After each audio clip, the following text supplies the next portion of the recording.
ជំរាបសួរលោកគ្រូក៏ដូចជាស្ដីអ្នកទាំងអស់គ្នាចា៎នេះដែរមកបង្កើតនៅfolder មួយទៀតដែលតាក់ទងជាមួយនឹង folder person ហ្នឹង sorry ដាក់ឈ្មោះកង rename ឈ្មោះម្ដងទៀតតង folder person ហ្នឹងអានេះយើងបានបង្កើត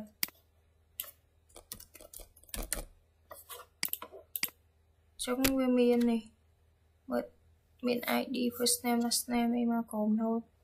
មានប៊ូតុង save មាន update មាន delete មាន search មាន view profile មាន login មាន log out មាន change password ហើយជាមួយមួយទៀតតើតើជាមួយនឹង upload photo ដែលយើងមានបង្កើត object ថ្មីដែលមានឈ្មោះថា open file dialog ហើយនេះឈ្មោះ title ឬក៏ filter អីផ្សេងប្រភេទរូបភាពនៅនេះលក្ខខណ្ឌឲ្យមាន set បែបនេះពេលដែលរូបភាពយើងជោគជ័យហើយតើតើជាមួយនឹង activate ហើយនឹង disactivate ហើយចុងក្រោយគេហ្នឹងគឺ print information វាទៅមានតែប៉ុណ្្នឹងហើយយកមកទៅ time ថតនៅក្នុងហ្នឹងទៀតសុំកូដ